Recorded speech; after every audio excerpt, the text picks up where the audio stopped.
Hello. So I am going to demonstrate the whole CI/CD process for an application I built. Basically, I have a Flask chat application, a backend chat application that is being served in the front end by Nginx and also relies on MongoDB for data storage. So this app has already been deployed, and this basically is my setup. So I do have my EKS resources, the ArgoCd resources that I have already provisioned. In this video, I'm just demonstrating that the rolling update actually works.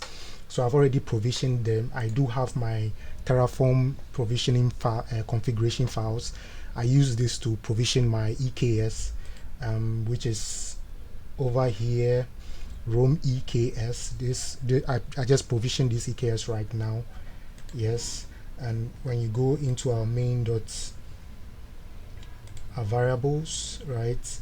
So Roam EKS, this is the I did this through Terraform. So I'm shooting for this whole process to be automated. So basically the whole CI/CD pipeline has been taken care of. Basically I built the application, I push it to GitLab. In this case, GitLab, Jenkins is listening on GitLab. The moment GitLab records the changes, Jenkins begins a build process. Jenkins does some testing, spits out Docker images which are pushed to ECR, and then basically ECR also, once the push to ECR is done, ArgoCd in the EKS cluster picks up the changes and then begins to replace the old ports with the new version of the application. Alright, so this is basically the whole CI/CD process taken care of. So I'm going to demonstrate that this works. So to begin with, first of all, our Jenkins server is set up right on an EC2 instance. This is my repository for the application itself, so with my Jenkins file, and then this also is my gitops repository. So this is the repository that ArgoCd is listening to. When you go into ArgoCd, you can see that it's listening to this gitops chattable ArgoCd repository. Any change that is triggered here would automatically trigger a synchronization process over here and implement a rolling update. All right, so basically this is the whole process. The app is running. The latest the current version of the application that is running is when we go here, the current version that is running is 1.0.43, which you can confirm from the gitops repository. Also you can see it's 1.0.43. all right, so that version was spat up by Jenkins just recently when I was doing a test on the whole process. Okay, so now the setup is very simple. Let's first look at our Jenkins file. Okay, so basically Jenkins, I have my environment variables for my repository, the chat back and chat front. Chat back is for the back and chat front is front end, which you can check out at the ECR. So you can see chat back. I've done a number of builds, so there are a number of them, but the latest of them is, as we saw in ArgoCd, is 1.0.43. where is it? 43. Should be there somewhere. I can't find it. Where are you? Oh yeah, I will have to refresh. Okay, so yes, so basically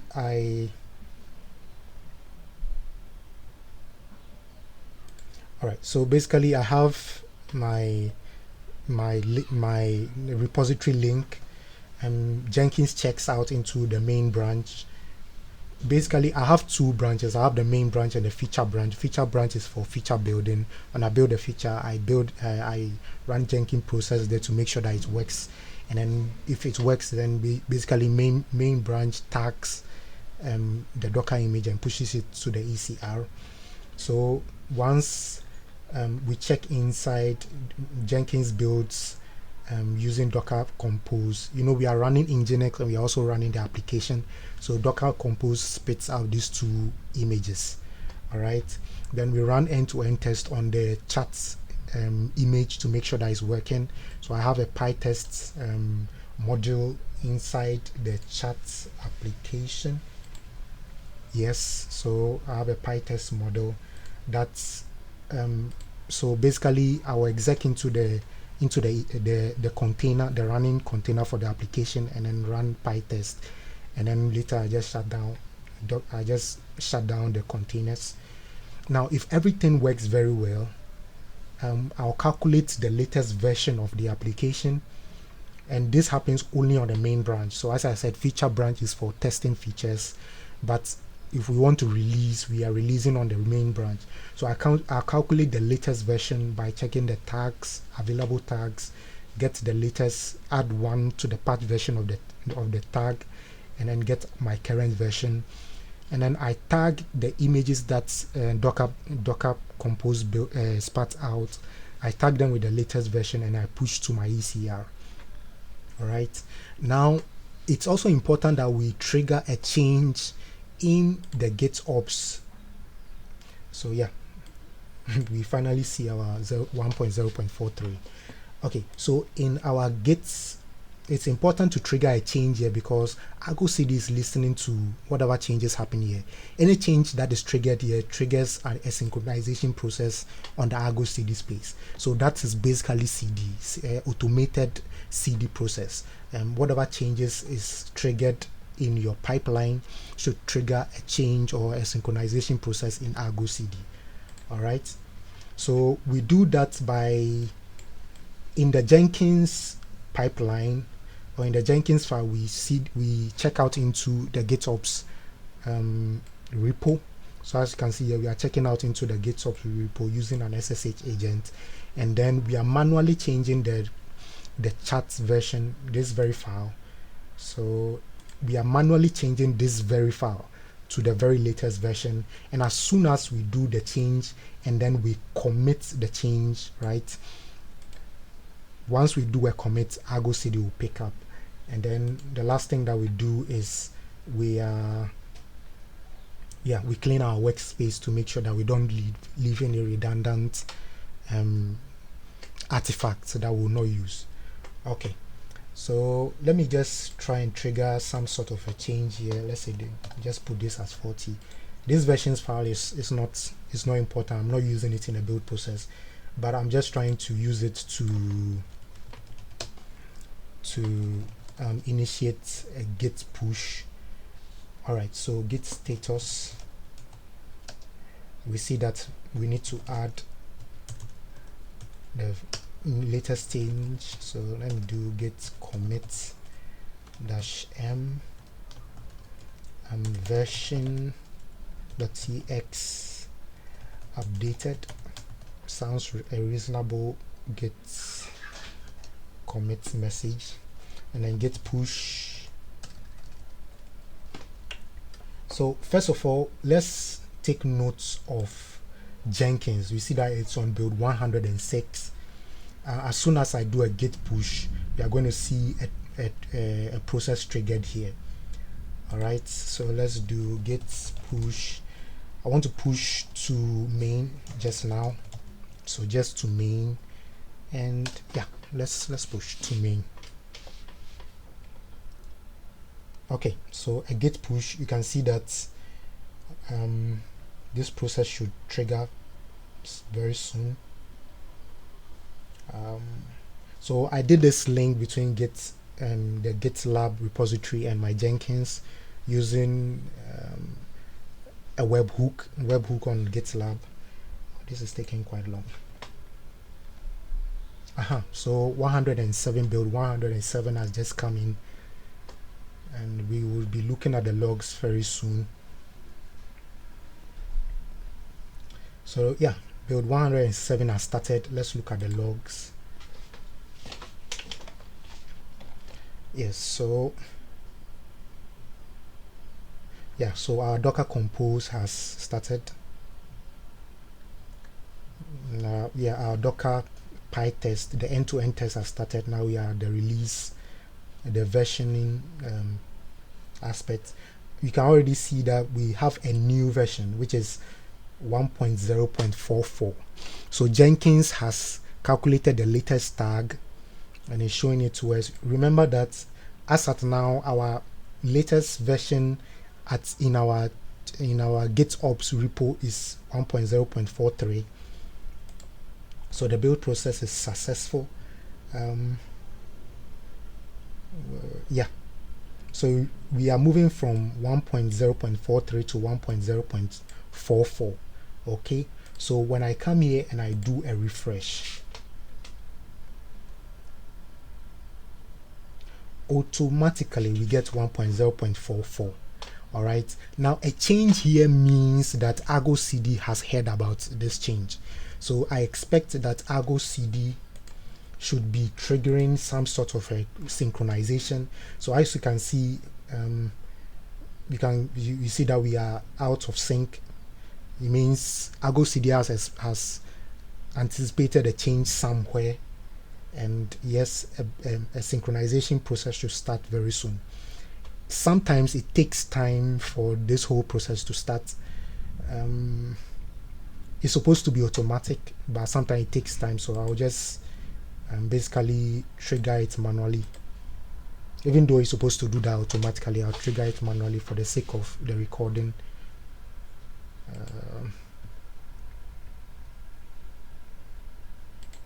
Wait, something must be off. Okay, so let's trigger our app of apps.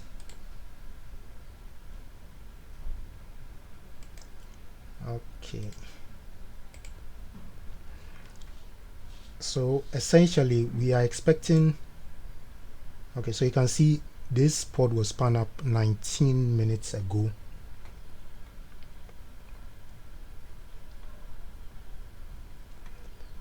But as soon as synchronization starts, this is taking very long.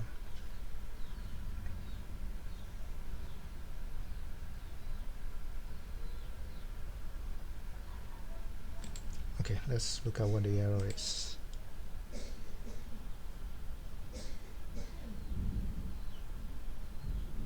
Okay, so I have an issue with my set manager, and we'll resolve that later on.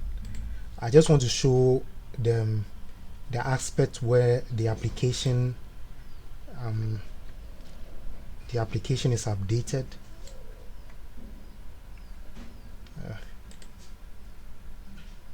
Yeah, synchronize everything. Why am I auto-tuning? Okay, so as you can see, thankfully the latest version of our application has just arrived. So, but I had to do that synchronization manually. Yes, so we have 1.0.44, right? So this shows that the change in our gitops repo, which is this one, essentially it triggered a change in our ArgoCd space. So now we are having the latest version, and for a brief moment you could see that we had about 4 different replica sets instead of 2, right? So when you go into our deployment for the application, we are supposed to have just 2 replicas, but as soon as the change started, ArgoCd gracefully spun up the new instances of the pod and then gracefully shut down the old ones. All right, so you can see that there was a brief moment where there was a sort of like 2 other pods were spun up, and then yeah, so basically those old ones died, they were killed off, and then the new ones are now live. And the good thing about all of this is, even as this is going on, right, even as this is going on, there was not a moment where our application was down. So there was basically no downtime at all. Okay, so our application still works just the way we want it to. The users would not notice any change at all from this space. All right, so this is a demonstration. This has been a demonstration of the whole CI/CD process, right? So essentially, I built the code, I committed it to GitLab. GitLab triggered a job in Jenkins, yeah, through a webhook, and then Jenkins did some tests, end-to-end tests. Once the end-to-end test passed, you can send, at this stage, you can send a report to the developer or the developers. When there is an issue, they can receive a report and then they can attend to it. And then Jenkins spat up an image. So let's look at our ECR and see if we can get the latest images. So let me refresh. So remember, our latest here is 1.0.43.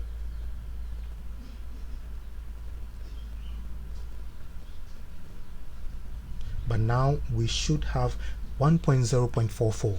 all right, so basically the process got into our latest images got into ECR, and then that image was pulled by ArgoCd for the latest version of our app to be deployed to the user. So this shows that we have a rolling update that works, and except for this error which is telling me that there's something wrong with essentially I'm using let's encrypt, which is supposed to trigger for just once, so any further triggering causes an error. Yes, and that's, I'm using a cluster issuer. I'm not using an issuer, I'm using a cluster issuer, so that the whole cluster can have access to my SSL certificate that will be issued by Let's Encrypt. So that's why this issue cropped up. But apart from that, you can see that our application works very well and very fine. The latest version of it, yes, has been up for 4 minutes now. Alright, so this has been a demonstration of the CI/CD process. Thank you for watching.